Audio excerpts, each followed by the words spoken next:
Hi everyone, I'm Paige Reeve. I'm a mental performance coach. I'm Nate Reeve. I am a mental performance coach. And welcome to our new video series, High Performance Mastery, Insights for Athletes and Professionals. So what we're going to do on this one, and there's going to be several of these, is have a conversation about our respective parts of the business, right? So I specialize in mental performance of executives and high-performing professionals, and she specializes in high-performing or elite athletes. Sometimes their plight of each one of those types of high performers is the same, and sometimes they're subtly different. So here you're going to hear stories, you're going to hear open-ended questions. Maybe we'll even explore a few things that we haven't really talked about before. But it's just a way to let you into the world that's growing of mental performance coaching, because even though it's been getting done since the 60s for the Olympic teams and things like that, it's still growing in other sports such as lacrosse, volleyball, baseball, and those types of sports. Major League Baseball and Olympics have been having this done in their sports for a very long time. Yeah, and like Nate said, we really want to invite you into this world. And what we mean by this world is the world of a high performer who is pursuing mastery and pursuing excellence in their craft.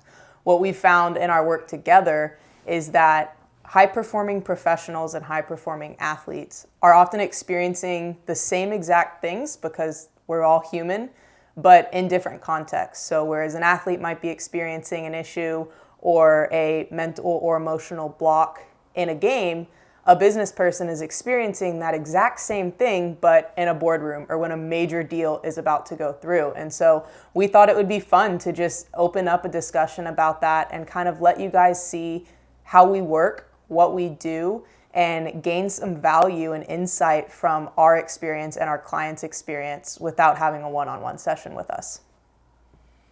So for the first one, this is going to be longer because of that intro, but for the first one, we want to talk about what high performance is. And there's some other things that are critical to our definition of that term.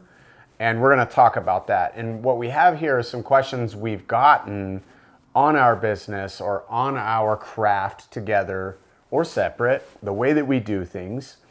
And we're going to just field those questions and we're going to just have a conversation about it. I may end up asking her questions. She may end up asking me questions, but it's designed to flow, be smooth, and have a lot of stories. So without further ado, the first question that we get a fair amount is, we call it level 7 high performance, but how do you define high performance or high performer if you're talking about our types of clients? So I'll kick that one over to you. Yeah, the first word that comes to mind, and it's in the title, is mastery.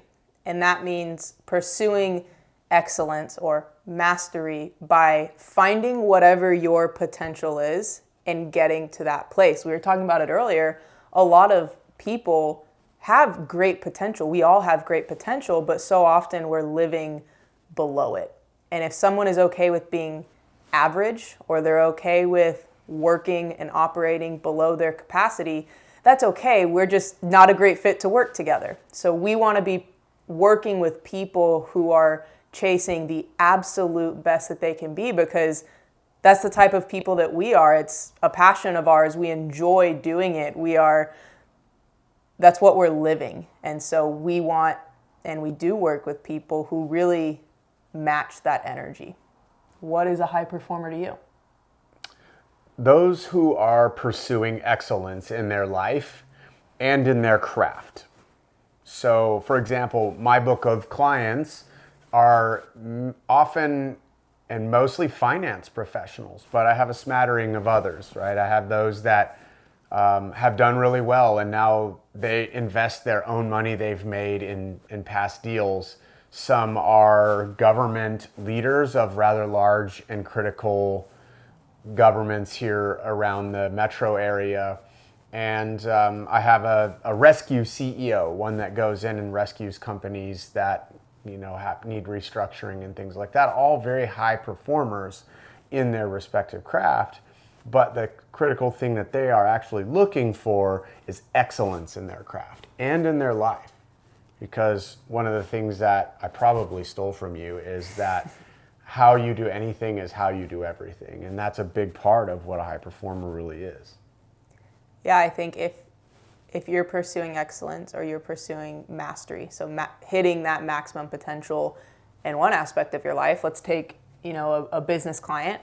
If you're pursuing excellence in your business, but you're letting home life kind of go to waste, then you're not a high performer. That's not to say that everything has to be perfect, but you have to be at least attempting to get there. And I think that's really important, is that well-balanced person, or on the athlete side, the holistic athlete. So let's take a student athlete perspective. If you're really great at your sport, but you don't put any effort forth or apply yourself in the classroom, then you could be leading the team in all of the stats, but are you truly a high performer? By our definition, no.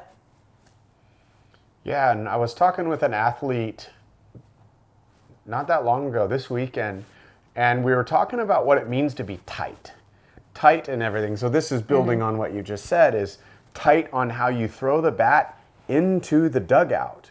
If you're tossing that thing end over end and it's flinging all over and your teammates have to come get it, or the bat boy has to run all over to get it, you're not being tight. And that absence of tightness does go into your level of play. So I have these conversations with business people all the time. Those who are very dedicated, spend a lot of time, a lot of attention, making sure every space and every period are in their documents at their business, but let's say their car's a mess and their home life is even worse. That is not tight. And so what we do is we help them figure out, where is this imbalance and how did it get that way? So that's a big thing that we go to. Yeah, and I want to clarify one thing on that. I'm going to use the bat example of throwing the bat to the dugout. You don't have to be perfect, so it's okay to not be tight everywhere. But what we're saying is that it's not okay to not be pursuing tightness everywhere. So that's where we come in. If everyone was doing great and everything was perfect, we wouldn't have jobs. And so it's the pursuit of this level, not the realization of this level, that really classifies you as a high performer. So perfection is absolutely not required, but we think there's something very beautiful in pursuing it. Yeah, and I think the next question is, where is mastery? Where is excellence?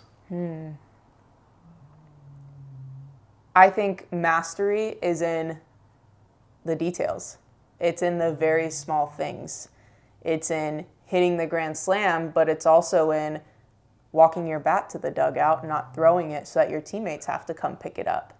And I think when we can take pride in how we do even the really small things, that's when we start to reach this level of mastery, but almost without realizing it. So if we can just stack these small things on top of each other, for us in the morning, journaling and meditation, that's something that we take really seriously. We don't miss. It's part of our daily routine. It's a key part, probably the most important part of our daily routine. And so if we are seeking mastery in, our own inner landscape, making sure that we are meditating for a certain period of time, or journaling when we need to journal, doing the exercises that our coaches give us, those are little things, right? It might be, for me, it might be an hour and 15 minutes, an hour and a half total out of my day, but to do those things to the best of my ability every single day and allow them to stack and to compound on top of each other, that's when you start achieving mastery almost without trying. What I'd add to that is that mastery is a state of being, not an attainment. It's not a place. It's not a place out in that distance that isn't here. Mastery is a state of being, and so is excellence. So we're not pursuing something that's 5 years in the distance. We're trying to pursue something that's happening now consistently. So to your statement about the morning routine, Can you string together enough mornings to where you're not missing? And if you do, that's okay. There's a great quote that we got from Rick Rubin recently, that he says that meditation, your daily routine, all of the things that you work on gaining mastery, is like putting money into a bank account, making a deposit. So when life comes with the metaphorical punch and the metaphorical face, you make that withdrawal. You don't overdraw your account. And your intentions, your meditations, your education, and your physical fitness, these are my 4 things. Paige has her own things that have to be being done. Those things need to be strung in such a way that you don't overdraft when it comes game time, when it comes time for that big deal, or such as one of my clients is he's reclaiming his greatness. He has made a lot of money and had a lot of business success in the beginning of his career and has been flat for 10 years. So he's proven himself to be a high performer in his field, and then for one reason or another, or many, he's gone flat, and he wants to regain that mastery and that excellence. Yeah, it makes me think of an Aristotle quote that we are what we repeatedly do. Excellence then is not an act, but a way of being. And I think that kind of summarizes what we're talking about with mastery. Yeah, and I think we can end just addressing this question isn't everyone a high performer in some way? I'll start with that one. Maybe, theoretically maybe, but frankly no. Most people are not searching for excellence. They're not pursuing excellence. They are pursuing better than average. They're pursuing average. They're pursuing safety, survival, any number of things, but not true mastery or a state of excellence. And that's okay. We're just, as Paige said earlier, we're not a fit for that. Yeah, and that's not to say that everyone isn't capable of being a high performer. Every single person is capable of being a high performer, achieving mastery, achieving excellence. We all have a certain potential, and I think we mentioned this earlier, a lot of us are just living below it. Like a lot of people walking around in the world haven't realized their true potential, and so they're living in a way that isn't in alignment with them. They're not the best version of themselves. So this isn't a haves and have-nots. It's just some people are putting in the work and some people aren't. And that's okay. We're just looking for the people who are doing the work, because that's where we thrive and that's where we can actually make an impact and make a difference. So we do this work because we have been both sides, all sides of it. Currently, we are high performers in our craft, which is coaching, right? We're also high performance coaches, so that's going to be a little squirrely. We do meditate every day. We do journal every day. We exercise every day, and we learn every day, right? We do our 4 things every day. So that's thing 1. But when I was a team leader at SEAL Team 6, I did not do these things.